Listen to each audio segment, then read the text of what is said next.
Hi water signs, Cancer, Pisces, and Scorpio. Welcome po sa ating channel. Ito ay inyong Daily Gabay Tarot Reading for October 30, 2023. Please be reminded that this is channel reading po. So maaari kayo makarelate o hindi, just take what resonates. Gamitin ang reading na ito bilang gabay lamang. Balik po kayo dito bukas para sa ating Daily Gabay Tarot Reading. Please like, subscribe, and click bell button for notification para updated po kayo sa daily tarot reading natin. Para po sa gusto magpa-reading, maaari nyo pong makuha ang link na sa description box po ito. Message nyo lang po ako sa messenger. Maraming salamat po.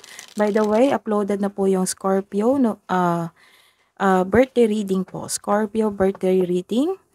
Punta lang po kayo sa channel natin. Scroll down nyo lang po. Andun po yung Scorpio birthday reading from October 23 to October 23 to November 21. So, yun. Spirits guides, ano pa ang ganap today para po kay Cancer, Pisces, and Scorpio sa araw na ito ngayong October 30, 2023.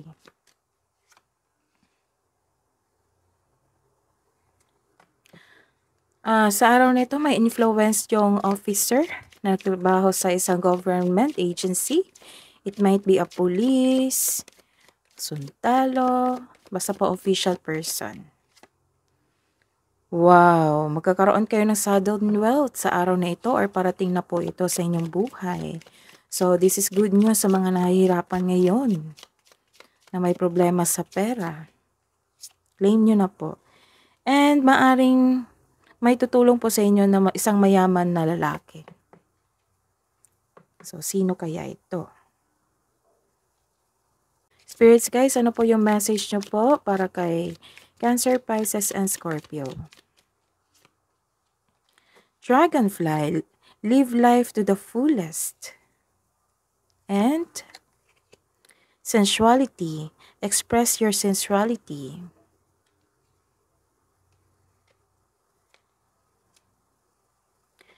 Let's see your energy today, Cancer, Pisces, and Scorpio. Spirits guys, ngayong October 30, 2023. Clarification of this reverse card.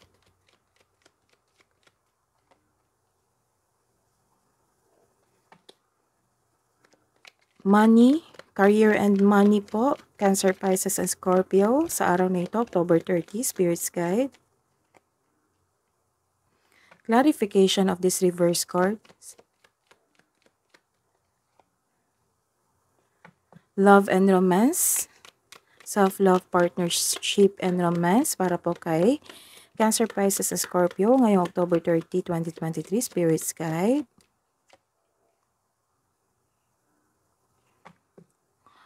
Clarification of this reverse card. Sa araw nito, ilan sa inyo makaranas ng maraming kaaway or may kaaway po kayo, kaya mag-ingat. May sitwasyon din kahit hindi kaya, laban pa rin. Nagkaroon ng delay at blockages dito. Ilan sa inyo ngayon nagkaroon ng pagkabalisa at pagpapahiya. Nagkaroon ng blockages against ang mga tao sa inyong desisyon sa buhay. Meron kang nararamdaman ng pagkatalo na para bang ang pagtayo na sa sarili ay walang kabuluhan. Make a journal para it will lead you na maging mahinahon at masuri ang sitwasyon. Sa araw na ito na po yung panahon para umaksyon ka kung alam mong nasa tama ka. This card ay sumisimbolo ng katapangan at confidence. So at the end of the day, you are having a self-confidence at katapangan. This card tells you to be careful sa mga ginagawa at pinipiling desisyon. Nahihirapan kang mag-move on. Siguro may nangyari sa inyong buhay karera ngayon at sa kaperahan mo. Nahirapan kayo mag-move on sa mga nangyayari. May delay. This is delay also. Delay and delay. So may delay sa plano, sa travel o sa lipat bahay. Ilan sa inyo makaranas na may bumabalik sa inyo from the past. Nahihirapan ka talagang mag-move on sa past, opo, sa mga nangyari. Sa araw na ito, you are feeling defeated and This is the confirmation of your card here na nagkaroon ng stagnation sa araw na ito. Nawalan ka ng gana. Nawalan ka ng gana. At mag-ingat din sa taong manloloko o self-centered na tao. This is a sign na may toxic na lalaki sa buhay mo o matigas ang kanyang ulo. Mabilis din siya mag-react or defensive siya na tao. This is reverse card again. Nagkaroon ng isang gossip. Kaya pala nagkaroon ng away dito. Kasi nagkaroon ng gossip, defensive. Oo. Gossip, defensive, and defensive. Nag-defense po kayo. Or it might be may kasamahan kayo na sobrang defensive. Mag-ingat po kayo kasi may posibleng may sakit na parating o may taong nababalat kayo. So this is the second card na nag-clarify na may hindi totoo sa inyo. May hindi totoo sa inyo kasi may taong nagbabalat kayo. May tao akong nakikita dito na pinagmamasdan kanya sa malayo pero ayaw niya mag-make move. It might be your past person kasi may past person dito na babalik. Sugod ng sugod. Sugod ng sugod po kayo pero nakakasakit na pala. Or it might be your partner, nakakasakit na pala siya. Mag-ingat sa taong may inggit sa inyo kasi nag-spy po siya. May taong na hindi madaling kausap dito. It might be you, it might be your partner. Matigas ang kanyang ulo. So lumabas din dito kasi ito yon. Matigas ang ulo. So, nagbibigay siya ng sakit ng ulo sa inyo sa araw na ito. May tao na dalang chismis o masamang balita. The advice is fact-check nyo muna. Huwag agad maniwala sa mensahe. Fact-check nyo muna. Para sa mga single, you should take a chance on love. Huwag kang matakot, ma-in love ulit. For in relationship sa mga couple dyan, mukhang may tampuhan kayo the other day, the advice is leave the past behind. It's never too late to begin again. Mag-usap at magpatawad. Hidden truth, anong iniisip mo? Anong iniisip niya? Para sa mga single, I wish I could take back my words. And I know I messed up everything. Sa mga may relasyon, so many things reminds me of you. And I replay our conversation over and over.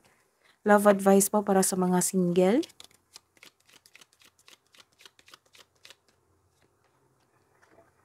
You are worthy. You are loved. Sa mga napanghinaan ng loob dito kasi may kaaway or nakaranas ng sakit ng ulo kasi may taong toxic sa buhay nyo. You are worthy, you are loved. Get clear on what you want. Love advice po para sa mga couple natin. Power. The power of love is like a magnet drawing souls together. And trust. Trust your partner, trust yourself, trust your relationship. You need to have trust in a relationship in order for it to flourish. Kamuang advice niyo po, Spirit's Guide para po kay Cancer, Pisces, and Scorpio. Balance, spirituality, and practicality. And nothing is yet set in stone.